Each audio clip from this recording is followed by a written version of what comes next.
तो hello friends, welcome back again to our YouTube channel. आज हम देखेंगे फोटो आयनाइजेशन प्रोसेस। तो जैसे कि नाम से स्पष्ट है, फोटो मतलब ये आपका लाइट से होगा, फोटोन से होगा, ठीक है। और आयनाइजेशन है तो आयनाइजेशन आप जानते हो कैसे होता है, पॉजिटिव आयन के नेगेटिव आयन निकलना चाहिए। तो जब किसी मोनो एनर्जेटिक फोटोन को किसी एटम पर डाला जाता है, तब माना कि एक इलेक्ट्रॉन अगर निकल जाता है तो एटम में क्या होगा, पॉजिटिव चार्ज हो जाएगा, ठीक है। ये कोई एटम है जिसमें हम क्या डाल रहे हैं, एच न्यू एनर्जी वाली लाइट डाल रहे हैं। तो होता क्या है, एक इलेक्ट्रॉन इसमें से निकल जाता है और इसमें क्या हो जाता है, ये जो एटम है वो पॉजिटिव चार्ज हो जाता है, ठीक है। और यहाँ पे ई इंटरनल इसकी एनर्जी को दिखाता है, ठीक है, किसकी, एम प्लस आयन की, ठीक है। अब एम प्लस आयन एनर्जी को ई इंटरनल से दर्शाया गया है, और ई एक क्या है, फोटो इलेक्ट्रॉन है। ई क्या है, एक फोटो इलेक्ट्रॉन है, क्योंकि फोटोन की वजह से निकला हुआ है, ठीक है।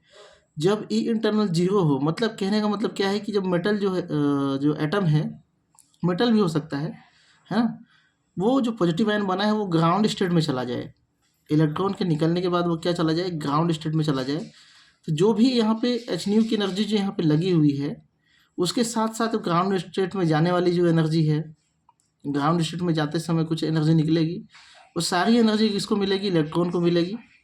और उस कंडीशन में यहाँ पे एनर्जी जो होगी इजेक्टेड इलेक्ट्रॉन की काफ़ी ज़्यादा होगी या एक्सेस एनर्जी होगी, ठीक है। यहाँ पे उसकी इलेक्ट्रॉन की एनर्जी को दर्शाया गया है, इलेक्ट्रॉन की एनर्जी, ठीक है, क्या होगा, h new minus ionisation energy. Ionisation energy मतलब इलेक्ट्रॉन को निकलने में जो एनर्जी लगती है, प्लस ई इंटरनल मतलब जो एनर्जी एटम के हायर स्टेट से ग्राउंड स्टेट में जाने पर निकलती है। जैसे यहाँ पे डायग्राम से समझो इसको, है ना, ये देखो, ये एक स्टेट है, यहाँ से ये डाउन आया इधर इस स्टेट में, यहाँ से लेके यहाँ तक की जो एनर्जी होगी वो किसको मिल जाएगी, इलेक्ट्रॉन को मिल जाएगी, और उसी काइनेटिक एनर्जी के रूप में वो जो है कन्वर्ट हो जाएगा, ठीक है। और यहाँ पे फोटोन जो आया है एच न्यू, इसमें से कुछ एनर्जी क्या हुआ, आयनाइजेशन एनर्जी के रूप में, मतलब इलेक्ट्रॉन को निकालने में सहायक हुआ, ठीक है। बाकी बची हुई एनर्जी कहाँ चला जाएगा, काइनेटिक एनर्जी के रूप में चला जाएगा, ठीक है। तो टोटली क्या हो जाएगा, काइनेटिक एनर्जी का मान बढ़ जाएगा, ठीक है। अगर काइनेटिक एनर्जी को हम निकालते हैं टोटल, तो ये फार्मूला होता है, ठीक। अब आयनाइजेशन पोटेंशियल को इलेक्ट्रॉन की काइनेटिक एनर्जी तथा डाली गई फोटोन की एनर्जी की सहायता से निकाला जाता है। आयनाइजेशन पोटेंशियल कैसे निकालेंगे, आयनाइजेशन पोटेंशियल निकालने के लिए या फिर आयनाइजेशन एनर्जी निकालने के लिए एच न्यू में काइनेटिक एनर्जी को घटा देंगे तो हमको क्या निकल जाएगा, आयनाइजेशन एनर्जी जो है निकल जाएगा, ठीक है।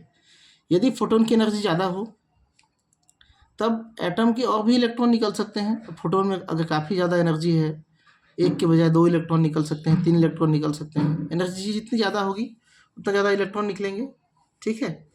या कम भी निकल रहे हैं तो उसके निकलने वाले इलेक्ट्रॉन की काइनेटिक एनर्जी काफ़ी ज़्यादा होगी, ठीक है जी। तो ये सब सिंपल सी बातें हैं, आयनाइजेशन में कोई बहुत ज़्यादा डिफ़िकल्ट चीज़ें नहीं हैं। अब इलेक्ट्रॉन के इजेक्शन तथा उसकी एनर्जी के मेजरमेंट को ही फोटो इलेक्ट्रॉन स्पेक्ट्रोस्कोपी कहा जाता है। जो फोटो इलेक्ट्रॉन स्पेक्ट्रोस्कोपी हम पढ़ रहे हैं, यही प्रोसेस होता है वहाँ पे। और ये सब चीज़ें हम पहले के वीडियो में बार बार जो है हम देखते आए हैं। इसमें एक 2 प्रोसेस और होता है जो काफ़ी इम्पोर्टेंट है, और जो फोटो इलेक्ट्रॉन स्पेक्ट्रोस्कोपी में काफ़ी इम्पोर्टेंट इंफॉर्मेशन देते हैं। पहला होता है एक्सरे फ्लोरोसेंस। जहाँ भी एक्सरे फ्लोरोसेंस आएगा वहाँ पे कोर इलेक्ट्रॉन की बात होगी। मतलब एक्सरे काफ़ी एनर्जेटिक होता है और एटम के अंदर अंदर के इलेक्ट्रॉन को बाहर निकालता है ना, एटम के अंदर के इलेक्ट्रॉन को बाहर निकालता है। अगर मैं ये एटम मान लूँ, ये उसका न्यूक्लियस है, तो ये उसके अंदर के ऑर्बिटल होंगे, यहाँ के इलेक्ट्रॉन को क्या करेगा, एक्सरे जो है वो बाहर निकालेगा। जैसे यहाँ से इलेक्ट्रॉन बाहर निकला, यहाँ पे क्या हो जाएगा, एक होल क्रिएट हो जाएगा, ठीक है। अब होल क्रिएट हो जाएगा तो क्या होगा, बाहर के इलेक्ट्रॉन इस होल को भरना चाहेंगे। तो भरना चाहेंगे तो जब ये हाई एनर्जी से लो एनर्जी में आएगा तो यहाँ पे क्या होगा, एक अलग एनर्जी इमिट होगी जो ये दोनों एनर्जी लेवल के बीच की होगी, है ना। तो यहाँ पे क्या होगा, फ्लोरोसेंस की घटना होगी। तो ये भी क्या दिखाएगा, एक प्रॉपर्टी दिखाएगा किसका, दो एनर्जी लेवल के बारे में बताएगा ये। ठीक है, ये भी फोटो इलेक्ट्रॉन स्पेक्ट्रोस्कोपी में हम ज्ञात कर सकते हैं। ठीक है, यहाँ पे लिखा हुआ है जब एक्सरे एटम पर डाला जाता है तब कोर इलेक्ट्रॉन निकलता है, जिससे एटम के अंदर ऑर्बिटल में होल उत्पन्न हो जाता है। इस होल को फिल करने के लिए हाई एनर्जी वाले ऑर्बिटल से लो एनर्जी वाले ऑर्बिटल में इलेक्ट्रॉन जो है क्या जंप करता है, इलेक्ट्रॉन जंप करता है, जिससे रेडिएशन इमिट होता है। यह रेडिएशन दो एनर्जी लेवल के डिफरेंस के बराबर होता है। मतलब ये जो रेडिएशन इमिट होगा वो क्या बताएगा, दो एनर्जी लेवल के बीच का डिफरेंस को बताएगा। ठीक है, ये हो गया। एक होता है अगर प्रोसेस। अगर प्रोसेस क्या होता है, जब हाई एनर्जी ऑर्बिटल से लो एनर्जी लेवल में इलेक्ट्रॉन जैसे जंप कर रहा था वहाँ पे ना, उसी टाइप का यहाँ भी जंप करेगा, उससे जो रेडिएशन निकलेगा, मान के चलो ये एनर्जी डिफरेंस काफ़ी ज़्यादा है और ये रेडिएशन काफ़ी ज़्यादा निकल रही है, समझ सकते हो।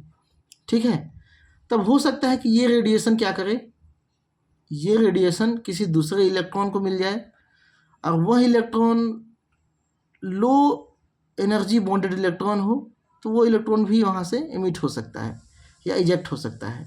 ठीक है, मतलब हुआ क्या, यहाँ से जो एनर्जी निकल रही है, ये जंप किया, एनर्जी निकल रही है, यहाँ के इलेक्ट्रॉन में पड़ गई वो।